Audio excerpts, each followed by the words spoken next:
Olha, neste sábado, dia 17 de junho, das 8 às 12 horas, será realizado um pedágio beneficente em diversos semáforos ali da cidade de Indaial. A iniciativa tem como objetivo arrecadar fundos para ajudar nas despesas correntes da APAI, Associação de Pais e Amigos dos Excepcionais. A realização do pedágio beneficente de colaboração espontânea foi autorizado pela Lei Municipal 6.013, sancionada em 2022. Conforme o artigo 3º, parágrafo 4º, é responsabilidade das mídias oficiais do município divulgar informações sobre a realização do pedágio, que acontece neste sábado, portanto, em apoio à APAI, ali no município de Indaial. Olha, o Junho Violeta, esse é o mês da conscientização contra a violência à pessoa idosa. O Conselho Municipal do Idoso de Rodeio está empenhado em várias atividades durante o mês do Junho Violeta. Hoje, dia 15, é o Dia Mundial de Conscientização da Violência contra a Pessoa Idosa. O envelhecimento populacional é uma realidade em todo o mundo e no Brasil temos quase 33 milhões de idosos, o que representa 13% da população. Em Rodeio, contamos com 2.523 idosos. A campanha Junho Violeta, com o tema Violetas contra a Violência e o lema Dignidade e Respeito para com a Pessoa Idosa, busca conscientizar a população sobre o crescente problema da violência enfrentada pelos idosos. Alguns tipos comuns de violência incluem negligência aos cuidados básicos, abandono, violência física, sexual, psicológica e ameaças. Unindo forças, podemos combatê-las e garantir o bem-estar dos nossos idosos. E hoje, especificamente, é o dia, né? O dia 15 de junho, dia de conscientização contra a violência à pessoa idosa. E olha, essas questões aqui colocadas como abandono, violência física, sexual, psicológica e ameaças, a gente pensa que não existe, mas existe muito, muito pertinho da gente. Por isso, é importante essa data de conscientização e as ações também governamentais e de entidades não governamentais, no sentido de a gente evoluir nessa questão. Olha, na última segunda-feira, dia 12 de junho, ocorreu um encontro na sala de reuniões da Prefeitura de Ascurra para discutir o modelo do Sistema de Inspeção Municipal consorciado. Estiveram presentes o secretário de Serviços Urbanos de Agricultura, Luigi Chiarelli, a médica veterinária do Consórcio Intermunicipal do Médio Vale do Itajaí, o SINV, representantes das empresas cadastradas e o veterinário do município. Esse modelo de sistema de inspeção é viabilizado por meio de uma parceria técnico-jurídica entre o SINV e os municípios consorciados, com o objetivo de padronizar procedimentos e boas práticas regionais por meio da regularização e capacitação. Isso promove, então, a interação econômica entre produtores e consumidores, gerando desenvolvimento social e renda. A proposta é estabelecer um selo de inspeção municipal em conjunto, visando facilitar o processo de fiscalização e reduzir os custos dessa atividade. Com a implementação desse sistema, os agricultores poderão comercializar diretamente seus produtos coloniais em todos os municípios consorciados que fazem parte do programa. Olha só que iniciativa bacana aqui do SINV para ter aí os produtores que vendem então os produtos coloniais. Tem aí um selo que podem vender em todos os municípios que fazem parte do consórcio. Mais de 30 montadoras aderem a programa de veículos mais acessíveis. 9 montadoras de carros, 10 de caminhões e 9 de ônibus se juntaram ao programa do governo federal que busca reduzir impostos para tornar os automóveis mais baratos no Brasil. A informação foi divulgada ontem, dia 14, pelo Ministério do Desenvolvimento, Indústria, Comércio e Serviços. No que diz respeito aos carros de passeios, as montadoras Renault, Volkswagen, Toyota, Hyundai, Nissan, Honda, General Motors, Fiat e Peugeot demonstraram interesse em participar do programa. Elas disponibilizaram 233 versões de 31 modelos de automóveis. O Ministério também afirmou que a lista é dinâmica, ou seja, as montadoras podem incluir outros modelos a qualquer momento, desde que comuniquem com antecedência. Todas essas empresas solicitaram um máximo de recursos permitidos no momento da adesão ao programa, ou seja, 10 milhões de reais cada. Além disso, 6 montadoras, sendo elas a Volkswagen, a Hyundai, a GM, Fiat, Peugeot e Renault, solicitaram ainda um crédito adicional de mais 10 milhões de reais. Lógico, né? As montadoras estão se agarrando a tudo que podem aí, porque a situação está complicada, não estão vendendo, né? Então tem que se agarrar a qualquer tipo de possibilidade. Resta saber se o consumidor vai conseguir ainda, apesar desses descontos que estão sendo oferecidos aí de 2 a 8 mil reais para carros, entre aspas, populares, se o consumidor ainda vai se animar, né, a comprar carro novo. Olha, falando em carro, nova lei pode reduzir o IPVA em até R$ 268 em Santa Catarina. Notícia que interessa pra gente aí.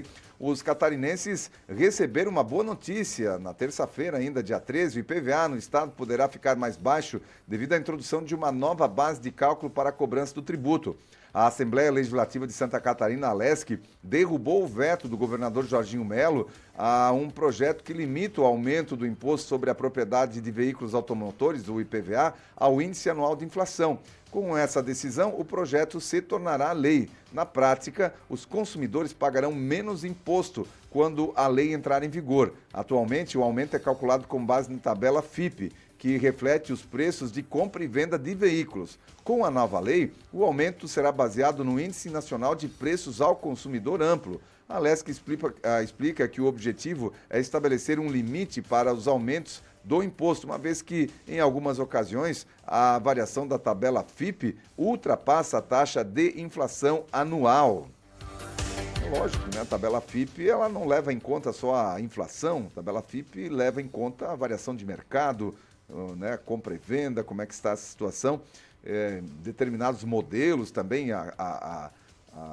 que são mais valorizados que outros, por exemplo, que são mais visados, né, que outros modelos de veículos. Então, o ideal mesmo é a aplicação ainda do Índice Nacional de Preços ao Consumidor, que é utilizado para corrigir quase tudo no país. Olha, Santa Catarina registra, em média, 3 casos de febre maculosa por mês em 2023. Santa Catarina registrou somente nesse ano 18 casos de febre maculosa, número que representa uma média de 3 pacientes diagnosticados por mês no estado. Não houve mortes até o momento, conforme a Diretoria de Vigilância Epidemiológica, a DIV, de Santa Catarina.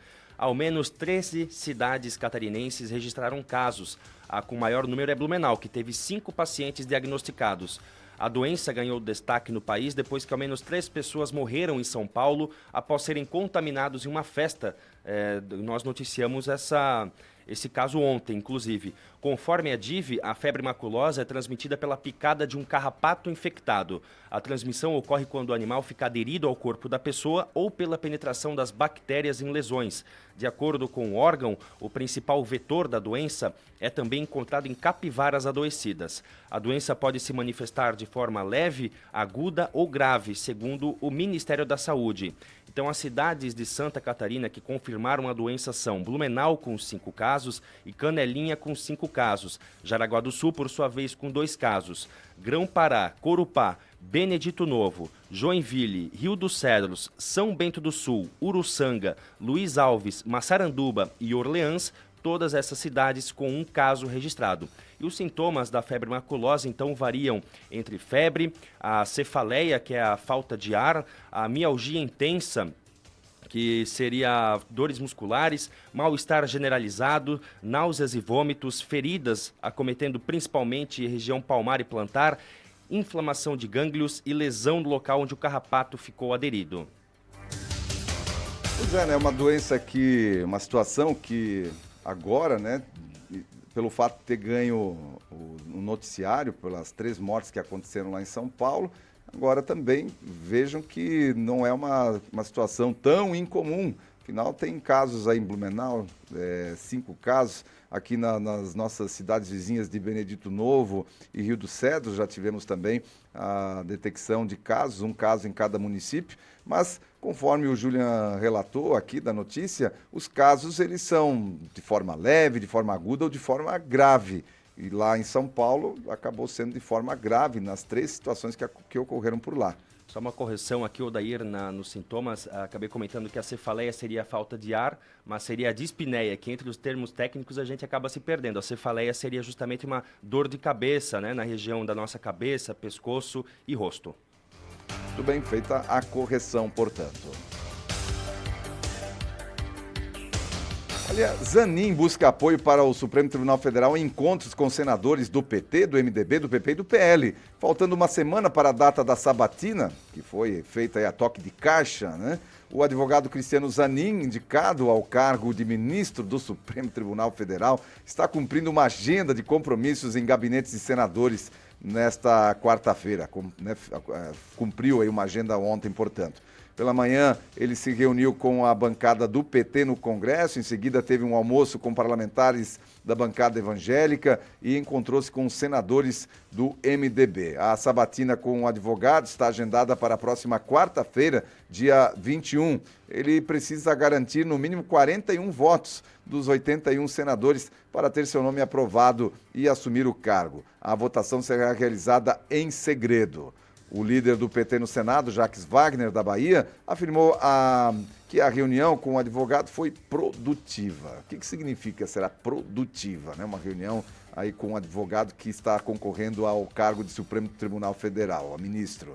Ele destacou a importância de trabalhar em defesa da democracia e das instituições do Poder Judiciário. Como esse pessoal usa essa palavra democracia em vão? Olha, uma nova decisão, a Justiça de São Paulo ordenou o bloqueio de mais de R$370 mil nas contas do ex-presidente da República, Jair Bolsonaro, devido ao não pagamento de multas durante a pandemia do novo coronavírus.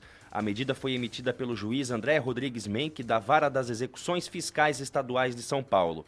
Bolsonaro foi multado pelo governo de São Paulo por não utilizar máscaras de proteção facial durante suas visitas às cidades paulistas em 2021, quando era obrigatório o uso do equipamento em todo o estado.